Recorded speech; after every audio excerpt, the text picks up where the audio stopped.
Bismillah ar-Rahman ar-Rahim. Dear viewers, Assalamu alaikum wa rahmatullahi wa barakatuhu. Hello and welcome to this week's Open Dialogue. Tonight's topic is an important topic, and that is of domestic violence. The impact of domestic violence is huge, of course. It affects many lives negatively, yet the subject and of domestic violence is subject to many cultural dogmas, misunderstandings, and judgments. Of course, the impact on children in these relationships which suffer from domestic violence and abuse is huge. Many children end up in the care system, which adds to their distress and the distress of the victim parent. What can we as communities do to be able to support such families and such parents and such children better? And how can we contribute positively to the situation? To discuss this topic, we are joined by Sister Catherine Al-Jawdah, who is the guest of the week for today. She is a registered social care worker with Social Work England. Assalamu alaikum wa rahmatullahi wa barakatuh, sister. Alaikum salam. Thank you for inviting me. Thank you for joining us. I'm looking forward to learning from your experience, inshallah, tonight. We are also joined by Hujjat al-Islam wal-Muslimin, Syed Mohammad Razavi, who is the head of the Religious Advisory Board at the Shia Islamic Education Society in London, where he resolves and deals with many family disputes and conflicts and resolves them in accordance to the Islamic law. Assalamu alaikum, Syed. How are you tonight? Wa alaikum assalam. Thank you for inviting and hosting and taking care of this subject. Thank you. Sister Catherine, I'll start with you without wasting any time because we have a lot of points to get through and it's an important topic that we are discussing. If you can, first of all, define for us domestic violence and abuse.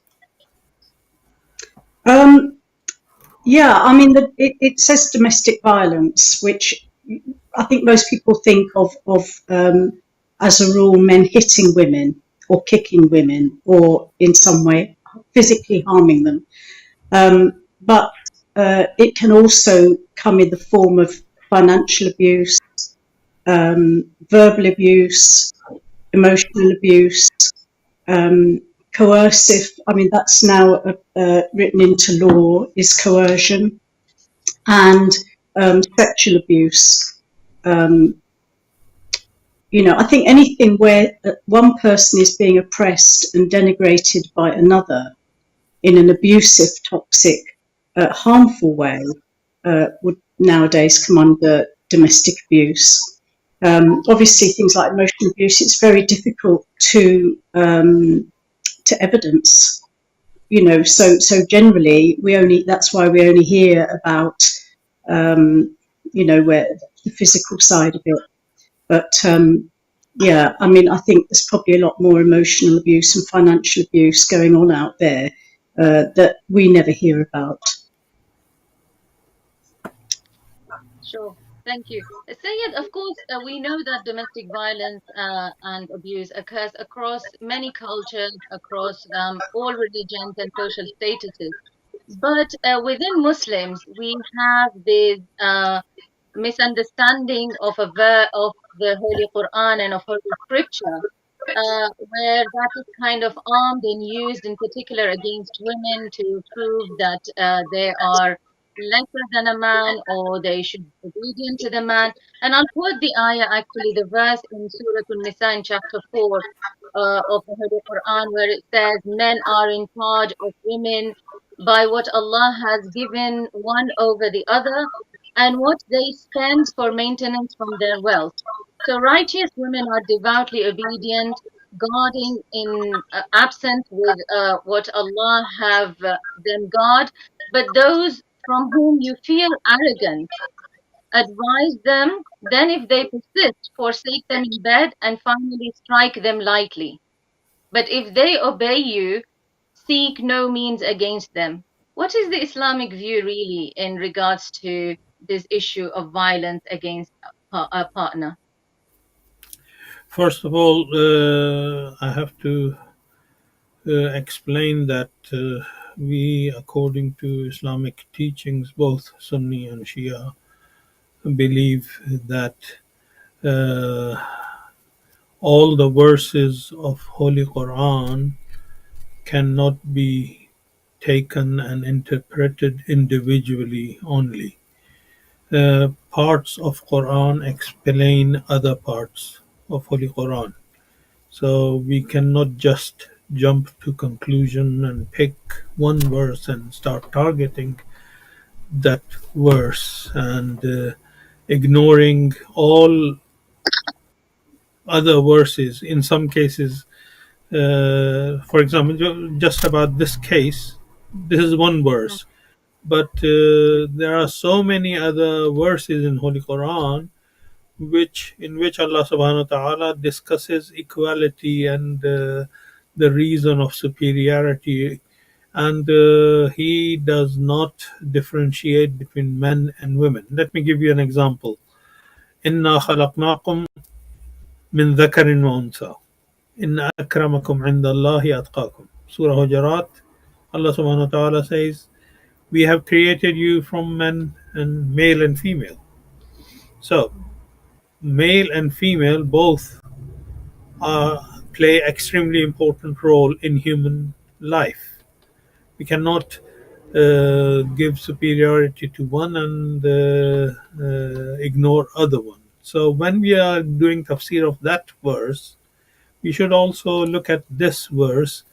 What is the criteria of superiority in Allah Subhanahu wa Taala's view? Allah Subhanahu wa Taala says, "Inna akramakum indallahi atqakum." Whether you're male or female, it doesn't matter. Whoever is more pious is superior according to Allah Subhanahu wa Taala. So if the husband with his different type of body and aggressive nature is abusing his wife, he will not be considered as superior in view of Allah Subhanahu wa Taala. In the similar way, if the wife whose body is different and has been created differently and has a different function in her life, if she abuses the law and system and ignores the teachings of Allah Subhanahu wa Taala about piety and humbleness and uh, obedience to Allah Subhanahu wa Taala and everything, then she is reduced in her value in front of Allah Subhanahu wa Taala. And there, let me give you another verse in Holy Quran in which Allah Subhanahu wa Taala says, "Inni la udhi'u amala amilin minkum min dhakarin wa unsa."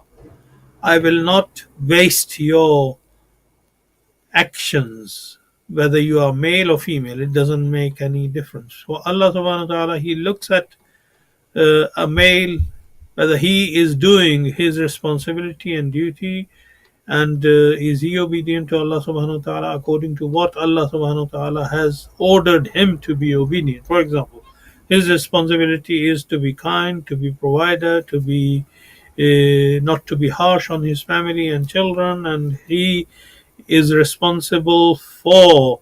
I'm using especially the word responsible. He is responsible for running the smallest unit of the society.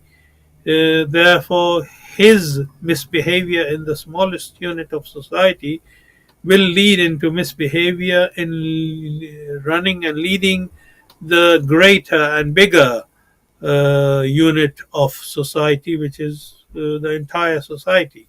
So that's why Allah Subhanahu wa Taala is pinpointing the men and saying to them, "You are responsible." Responsibility does not mean that you should just impose what you think and just impose what you want to do. You have to be considerate. You have to take care of your duties, and according to all Maraja Taqleed, uh, especially when this ayah is mentioned, this subject comes up, and men usually jump to conclusion and say and blame their wives, saying that, oh, she's become nauseous.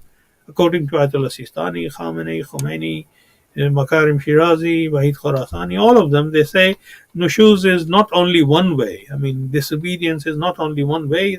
It works both ways. If the husband is not fulfilling his responsibilities and duties, the wife when the wife is not obliged to be obedient to this kind of husband. Although the quality of a good wife and good believer is to be humble and obedient to Allah subhanahu wa ta'ala, not to husband or wife, to obedient to Allah subhanahu wa ta'ala. The wife should give importance to what Allah subhanahu wa ta'ala wants her to do and say and behave. So if she is like that, she will definitely be considered superior and better than the husband. And if the husband who is not providing, not taking care the way he should take care, and of course we have to look at the circumstances, economical circumstances, conditions and problems in the society and everything. And if the husband is not making an effort, he's lazy, he's just he's sitting idle, and nothing is happening, then he loses his authority over the smallest unit of the society. Or in other words, he also loses the authority in the major and mainstream society when he is given responsibility and duty in that greater circle of the society, which is Jami'ah, we call in Arabic.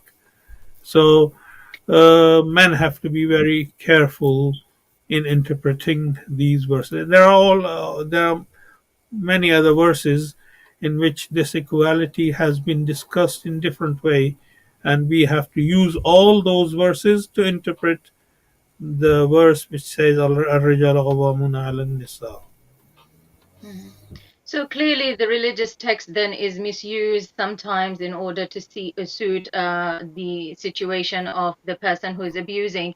But Sister Catherine, in spite of the religious teachings clearly not being in favor of violence and also giving respect to the women, why is the domestic violence so prevalent in the Muslim community, in the West as well as in the East? And what are the factors that are specific to Muslims that we should be aware of?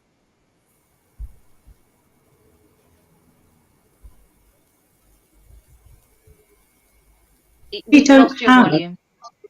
Okay, Um, we've got you back. We've got you We back. got you back. okay. Oh, sorry. In England and Wales, we don't actually have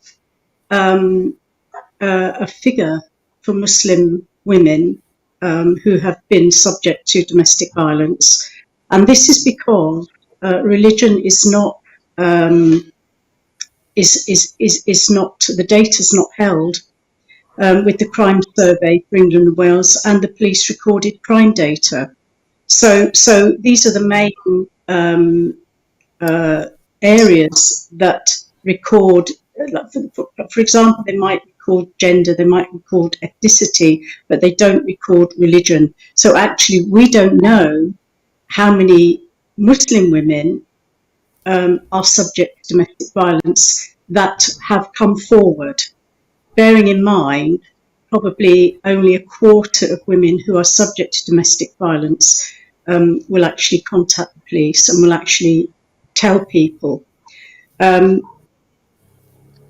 Similarly, with children in care, a child's religion, and this is also linked in and very significant to today's topic, the children's religion of children coming into care and their foster carers is also not recorded.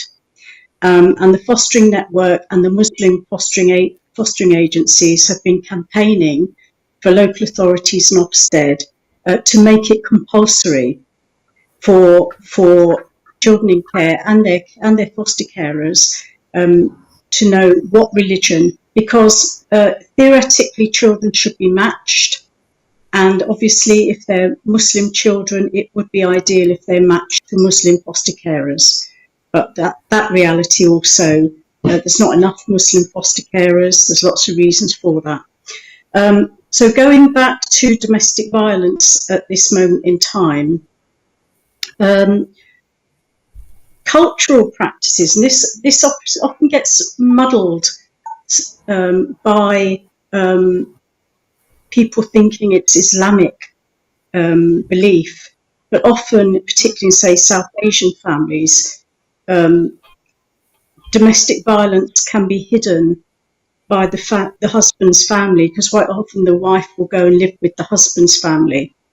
And the woman's family and the community within which she lives, due to beliefs about marriage and women's role and place, and the fact that it's a strong male patriarchal culture,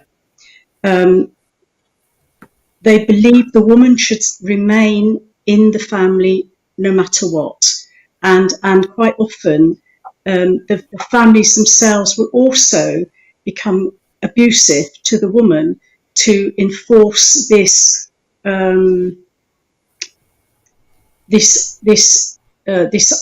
cultural prerequisite, which is, a woman should be married, she should be subservient to her husband and to his and to the elder people in her family, and be there to look after the children.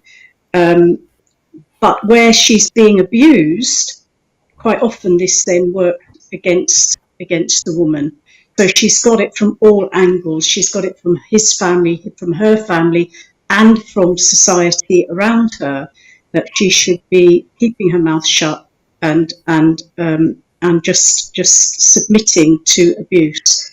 Unfortunately, there's about 2 women a week who are murdered by previous partners or current partners, husbands. And but what we don't know is how many of those are Muslim women. So it's something that we need to know. It's something we need to understand, because when a woman does finally manage to leave, and if quite a few of them, if they've got no one to go to, and quite often I would imagine Muslim women could be rejected by their own family, and quite often are sent back. So if they do manage to run away, their own family might send them back because of the stigma of divorce, and no, you're married to this man, you have to stay with him, think of the children and all that stuff. But the other thing is, if they do run away and they do go to shelter, for example, it's more difficult for them because of things like hijab and mahram, where there might be teenage boys also in the shelter and things like that. So it's a bit more complex, I think, for Muslim women when they try to get away.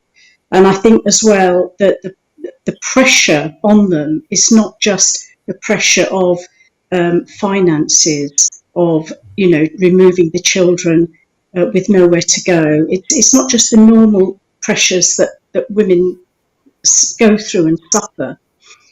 Certainly the figure is that women try to get away at least 7 times before they manage to eventually do that. So it'd be interesting if we did have records on Muslim women. It'd be interesting to see how many times a Muslim woman would try. But we need that sort of data, really. And the other thing is that out of all domestic violence, only about 24% of victims will report the abuse to the police. That's a very small amount. So I think there's an awful lot we don't know.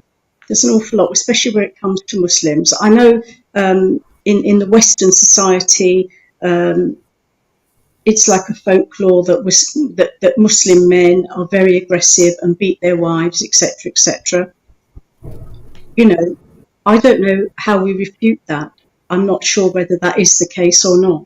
And a lot of the time, I think women are too oppressed and too repressed within the home and within the family and within the culture to be able to tell anyone what is happening. And the only time probably will be when the police or social services get involved if she's severely hurt and ends up in hospital, or the children get hurt in the crossfire, or the children disclose something at school, which is quite often the case. Schools are quite often will contact local authorities and say, look, this child has disclosed something, and we take it from there. But we've got 82, this is from last year's figures, we've got just over 82,000 children in care in England, and 66% of those children were removed due to abuse, neglect, and that includes domestic violence. And when you've got domestic violence, quite often the mother, I'm saying the mother because generally speaking, it's the woman who is being abused. There are instances where men are. I think it's important to mention that, but it's generally the mother. It will erode her self-esteem. It will, quite often they're very depressed. They've lost confidence in their parenting. The children seeing this kind of abuse, or even if they don't see it, hearing it going on, will also have an attitude about this, about what they're experiencing, and may also behave towards the victim in an abusive way in terms of disrespect. It could even be physical violence. I've seen lots of little toddlers hitting and slapping and kicking mothers because that's what they've seen. So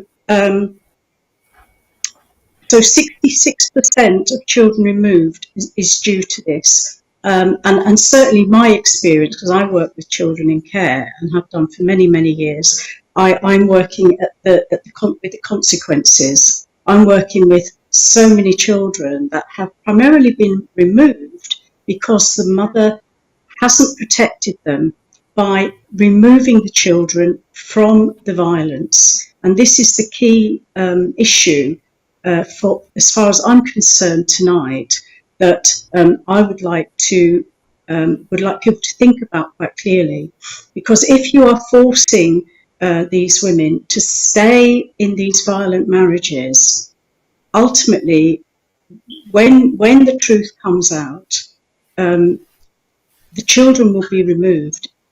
If the mother doesn't protect these children and doesn't take them away from this violent partner, the children will end up in care. So I think that's it, and they more than likely will not get placed in Muslim foster carers because we don't have them. And the other part of this is all part of the kind of consequences, really, is that these children, if they're not placed in Muslim, and quite often even sometimes if they are, there's a stigma to all children that go through the care system, but particularly within Muslim communities, because if these children are not placed within a Muslim family and are placed within a Western family, there is an automatic belief that these children are corrupted, and particularly if they're girls, there's almost no way back to the community. And I know I've spoken to several girls that have gone through the system, and of course at the end of it we put them in their own apartment, their own flat. Well, that doesn't happen in most Muslim families. A girl will stay with the parents until they move to their family, to their husband or his husband's family through marriage. They never ever live on their own, and the assumption is they cannot tell if the girl remains pure unless this happens. So for a lot of girls who end up in care through no fault of their own, are then through the system put into flats on their own. And I've had girls say to me, who is going to find me a husband? And who would marry me? Who am I going to marry? Because no one is going to accept me, even though I've never done anything wrong, even though I've followed the religion. I'm keeping hijab. I don't have boyfriends. I don't drink. I don't do all the things that these people in the society, in the community, are saying I'm doing. How am I going to get a husband? And it's so sad. It's so sad. And we, so there's as a community, there needs to be quite a big shift, I believe, in how individuals, families, and the mosques as well, the part the mosques have to play in this, and also the sisters. I think for myself, and the Sheikh would know a lot more about this. I think the sisters need to come together and create a supportive network for sisters, so they've got somewhere to go within the community. And I think it's at grassroots a lot of this work needs to be done, but it starts with a different attitude. Sure. If I come to you, Syed, following from what Sister Catherine just said, and she described the effect that domestic violence would have on children and going into care, and then how going into care would affect these children. What are your thoughts regarding what the sister said? But also, what are your thoughts regarding forcing the women to stay in these abusive marriages because of the children, or because the and bearing up with the misbehaviors of the father because he is the father of the children? This is something we see often in our communities, where women are told to stay in these marriages and are told to bear with the situation in spite of suffering physically, emotionally, financially. They are still told to bear up with the situation and not do anything about it. Well, not doing anything about is not a solution. I mean, Quran and Hadith and practice of Ahlebait alayhim salatu wasalam shows different way of dealing with these. I mean, we have to first of all work for an ideal society. Ideal society is possible when everybody, every single individual member of the society is trained properly and educated, and that starts from very early stages of their life. For example, I have mentioned this many times.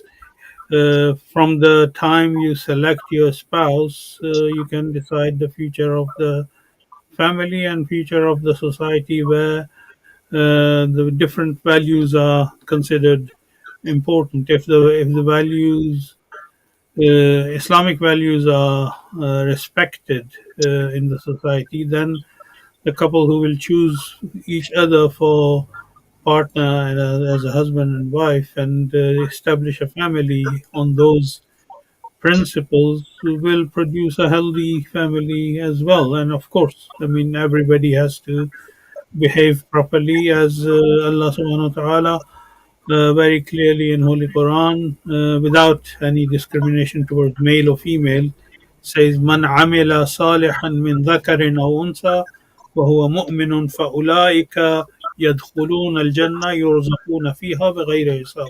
Allah subhanahu wa ta'ala promises reward and better life, or hayatan tayyiba. In another place, Allah subhanahu wa ta'ala says, "Man amila salihan min dhakarin aw unsa, wa huwa mu'minun فَلَنُحْيِيَنَّهُ حَيَاةً طَيِّبَةً."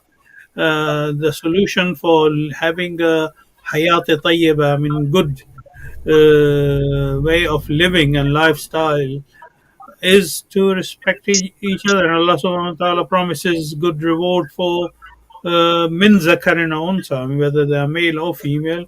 So both of them have to play their role without imposing their superiority on each other. Although Quran very clearly says that al-rajal qawwamuna 'ala an-nisa, but it doesn't mean that they are the givers of orders only. They are responsible. They have responsibility towards bringing up the smallest unit of society in a perfect manner, so it becomes a contributor for the better society for everyone else. Uh, so it doesn't work without uh, cooperation, as many Say say these that. Sure. These Yeah, women who are often blackmailed into staying into abusive marriages are already, most of the time we see, are submissive women and obedient women anyway. But and whether staying in the marriage or leaving this marriage and doing something about it, either way the children would be affected, or are they not, Sayed? Just yeah, like of course. Sister I mean, Catherine also. children are even affected while the lady is pregnant. I mean, I've seen cases where the lady was pregnant, and the husband was abusive or drug addict or alcoholic or abusive in other manners, and the child, when the child is born, child is agitated and cries a lot because the child notices. Even the when the children are born, in some families the problem starts when the child is born, when another human being comes in the middle of husband and wife, and the husband doesn't get the same attention, or the wife doesn't get the same kind of attention like she used to get before, and then the child notices the misbehavior of husband and wife, and grows up with that kind of when the child grows up with that kind of environment. Of course, that child also practices the same behavior when the child grows up and establishes his or her own unit of the society. Mm. Which is what Sister Catherine also alluded to earlier, that children do pick up these behaviors themselves. Syed, what would be a good advice to give to women or to people who are suffering domestic violence? I mean, usually these people, when they come to speak to community members, often, as we said, they are told to stay quiet and to brush it under the carpet. But what is a good advice? If somebody comes to you and they say that we are suffering violence from our intimate partner, what would you advise them to do, Sayyid?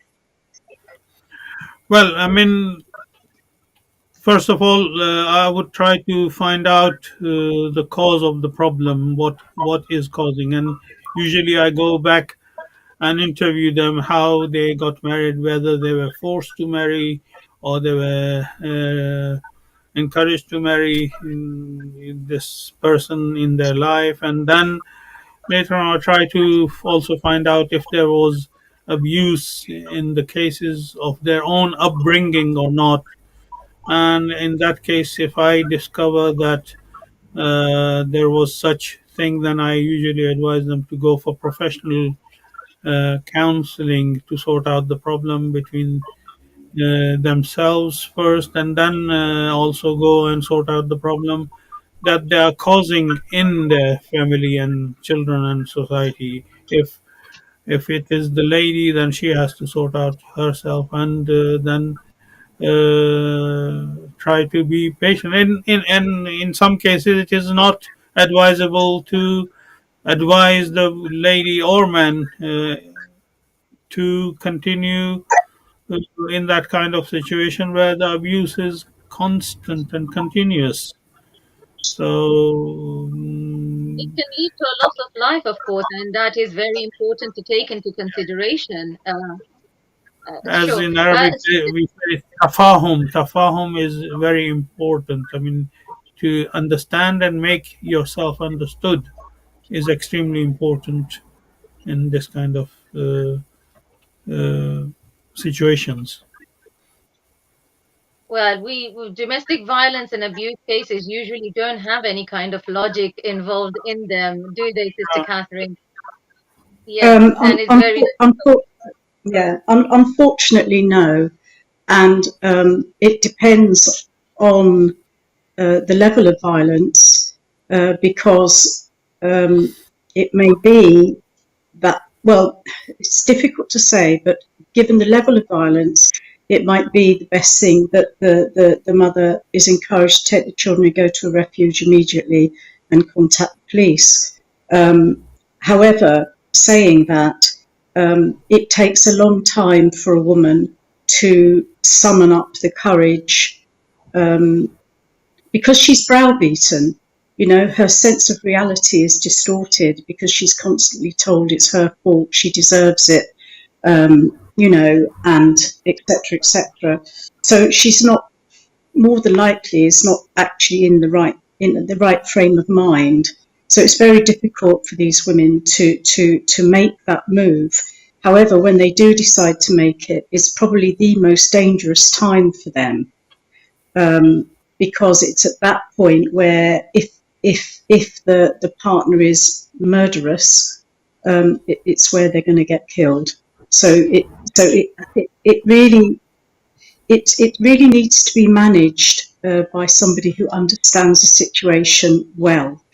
Even if it doesn't get to the stage of killing, the harassment that women who want to leave the abusive relationship face is enormous.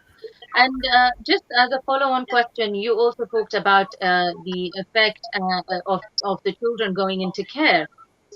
What impact does that have on the abused person, on the parent, once their children are going into the care system? And what are the steps that they can take in order to prevent that from happening in the first place? Because the care system Right. and the court system and all of this is quite complicated, isn't it, Mr. Catherine? It's very complicated. One of the things, well, I think, and this is what needs to change within the community. If there's an issue of domestic violence is not acceptable ever, ever. So I think that message needs to be quite clear. It is not acceptable, okay? It's wrong. And I think both sides of the family, his side and her side, need to step up and challenge the abuser and firmly support the victim, not cover it up. Not, oh, my son, my son. No, no, no, no, no. It is wrong to raise your hand to a woman. And generally speaking, when a woman gets pregnant, it's quite often when the abuse starts, when she is at her most vulnerable through pregnancy and shortly after giving birth. This is generally when abuse starts. And certainly when I've spoken to women, they say, oh, it was okay the first few years, and then I got pregnant. And then suddenly, it started to hit me. So, but all I can say is that the family need to step up, and they need to actually, get a grip on reality and say, no, this is wrong. The second thing that can be done within the family and also within the mosque is they can offer the abuser support to change. Now, he may not want to know, all right, but I think it's important to know where you can go in order for someone who's perpetrating domestic violence if they want to get help, okay? And it's the same as a woman leaving and owning up to the fact that she is being abused. The denial is very, very strong. So he will justify his behaviour maybe by the use of the religion, maybe by blaming her for this or that, or, if you hadn't done this, I wouldn't have hit you. Well, I'm sorry, there's no justification for raising your hand to your wife, and there's no justification for a wife to raise her hand to a husband. It works both ways.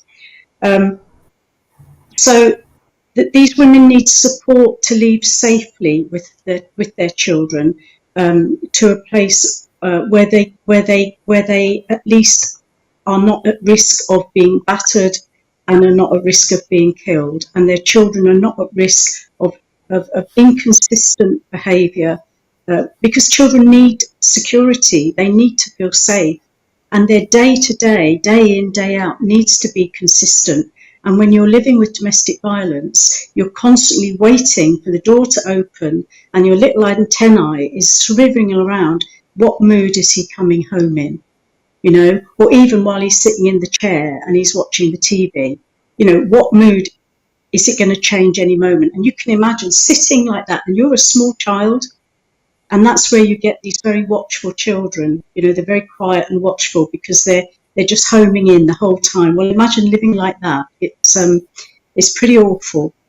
And I said before, mosques need to be proactive in acknowledging domestic violence exists and provide information and support to women and children, preferably by other women, because it's a societal thing, it's a cultural thing, it's a community thing that in Muslim cultures it is quite male-dominated system, and I think it's important that women are supported by other women through this, just to prevent any kind of bias, really, and women feel safe, because at the moment they're being battered by men.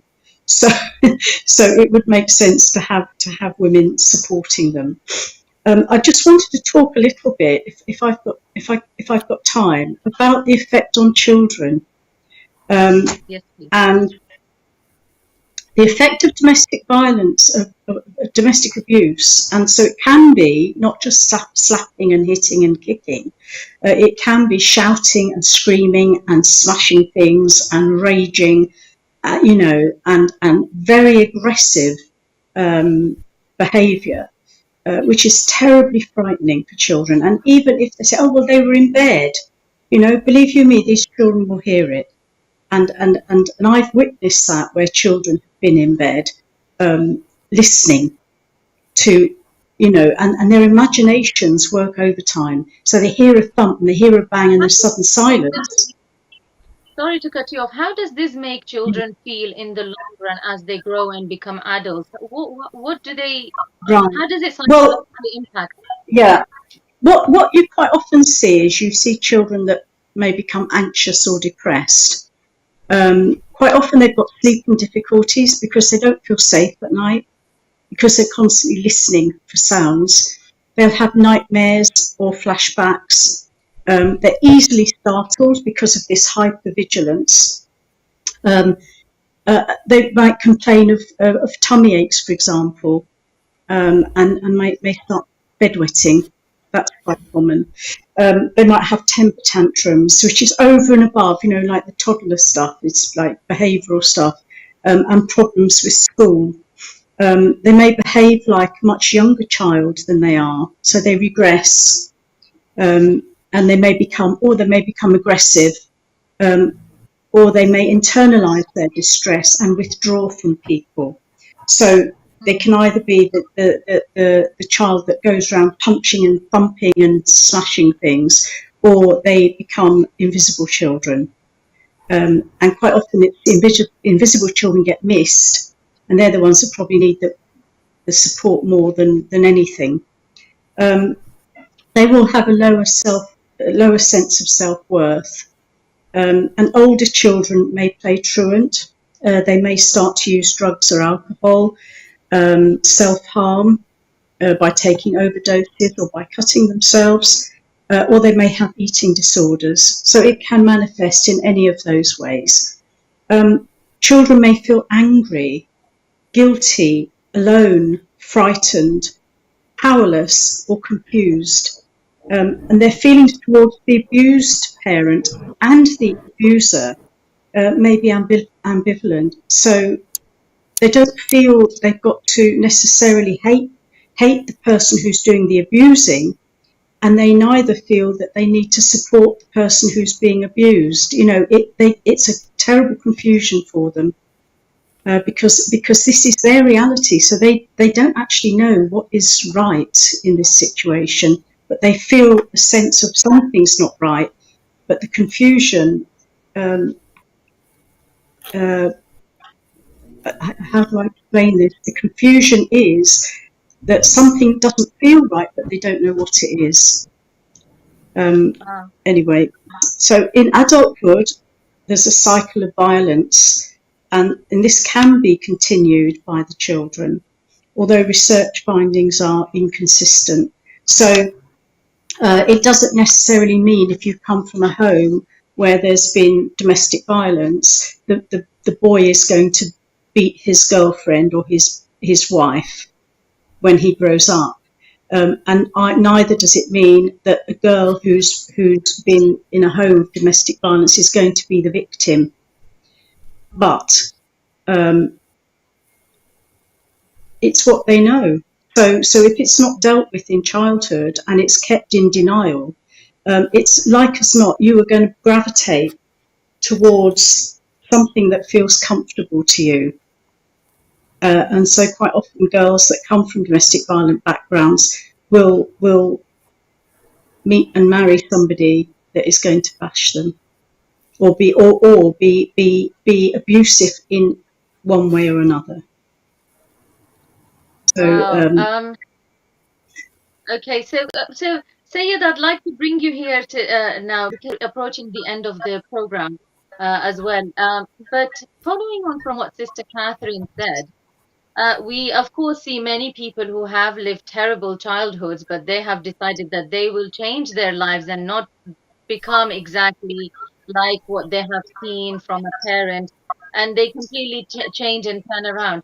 Yet on this same program that we do, the open dialogue, we discuss week in, week out, we discuss many societal problems, such as alcohol or intoxication and other things, anger issues. And I wonder how many of them are caused because of terrible childhood that people have experienced.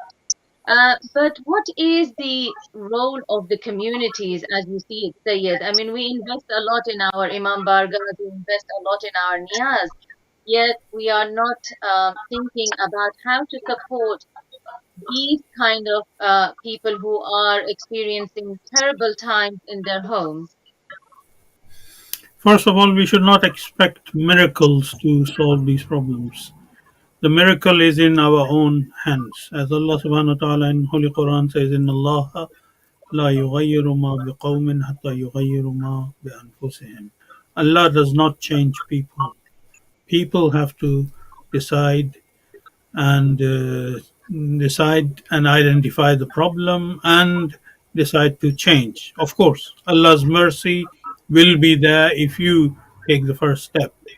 And that's usually what happens when people come to me. I usually encourage them and say to them that this is a good sign that you are taking your destiny in your own hands. You want to do something. You have decided to make a difference. So you have identified the problem in your life, and definitely Allah Subhanahu wa Taala's mercy and help and assistance would be there. And of course, when you come for help and ask, people would give you different. And again, there are advice about that. When you are selecting the advisor, you should give priority to the qualities that you would uh, have in selection of a spouse. So when you are seeking an advisor, you should look for that kind of qualities in that advisor, that he is not. And again, there is advice to the advisors that they should put themselves in the shoes of the person, although they can never be exactly like that, but they can imagine that what problems and what difficulties they might be facing and suffering and going through with. So then they can only advise a good advice. And of course, nobody should be shy to say that I'm not professional in this part of it, and you should seek the professional advice. It doesn't reduce anything from you if you say, I don't know. I don't know is half of knowledge, according to some teachings of Ahlebait. The person who knows to say, I don't know, is quite of he knows half of the knowledge. So those who are arrogant and don't seek the advice, don't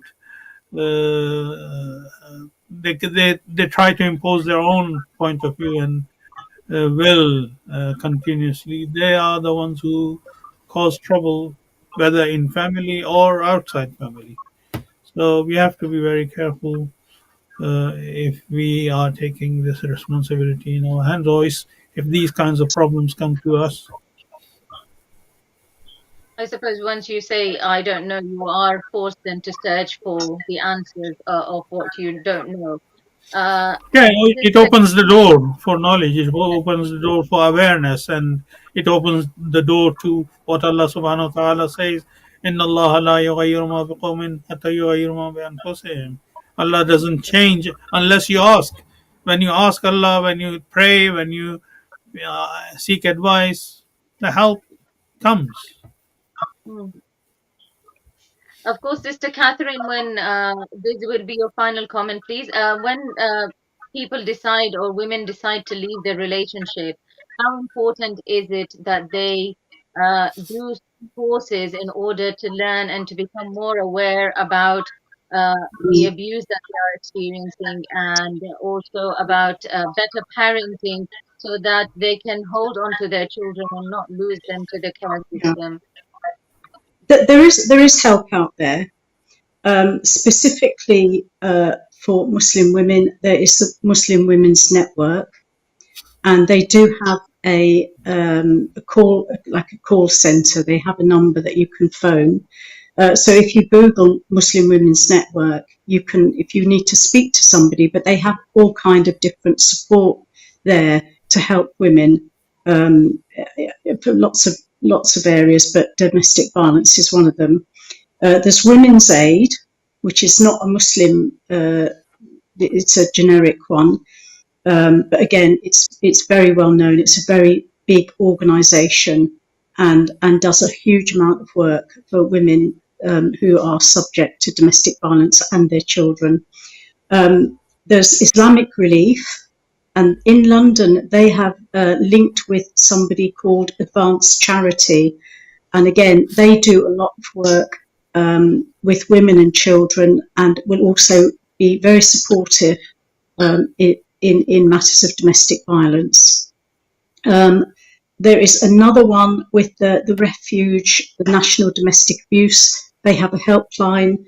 So if you key in Refuge, they have a network of literally of refuges for women to go to. But you can phone them because you're not. It's very unlikely a woman is going to just up sticks and go. You know, it will take a lot of contemplation.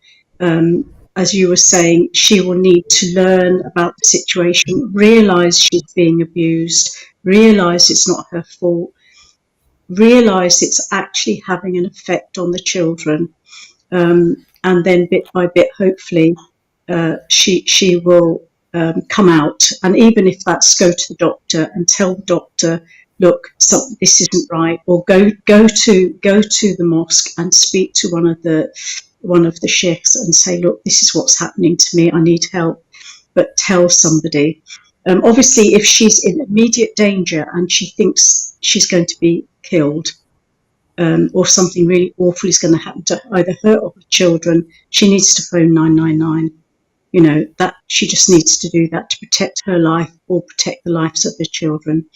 The other thing that, and this is for the male perpetrators and male victims, because there are male victims as well. There's an organisation called respect.uk.net. They have a number that people can phone into, and it'd be a good one for families that are trying to support their sons and daughters to resolve these issues, to try and encourage their sons to contact this organisation. It's also for young boys and young teenage men who are perpetrators of abuse, possibly to their siblings, possibly to their parents. So this respect.uk.net is actually a very useful and very important resource for perpetrators of violence. So it's one to remember. But that's there is help out there, and you know, if necessary, you can always contact social services if you're frightened for your children's welfare. I know social services is scary, and but you know, we will help you. in some situations, it's really important and needed, isn't it, that somebody else steps Yeah, in for the safety yeah, of the children? yeah, and we will help you. And if you're prepared as the mom, as the victim, to make the necessary changes to protect your children, it can be okay. It can be okay. Children come into care because the mothers are not able to leave that partner for whatever reason. Are Just just ask, not able to do it. what are the changes that mothers can make in order to keep their children so that they're not removed from them? Just briefly, if you could. Is this to me? Yes. Oh well, either the pair of them, the parents, begin to work together, and he starts to get help from somewhere like Respect. There are other perpetrator courses available, and they change their behaviour, or she has to go if he's going to keep beating her up, with the children present. She'll lose her children. So if if he won't make any changes, then she's going to have to either he has to leave the property, or she'll have to go. And quite often these individuals are highly controlling, and will make it very, very difficult. So they will refuse to leave the property without a court order and things like that. They use this sort of control to put the woman into the most awful situations, which is why a lot of them end up homeless. Yeah, or some of them anyway end up homeless or in shelters. But ultimately, they need to protect their children. It's not just about them. They need to protect their children because their children are being traumatized by it. Sadly, we have reached the end of the program. Thank you so much for the great advice you have given and for explaining so many points to us so clearly. Lovely having you on the program. Inshallah, looking forward to hosting you once again, Sister Catherine. Thank you so much, Thank you Syed, for for your welcoming time. me. I will see you, inshallah, next week with another topic and a different guest. Thank you so much, dear viewers, for listening. Inshallah, we will meet again next week, same day, same time. Until then, fi amanillah.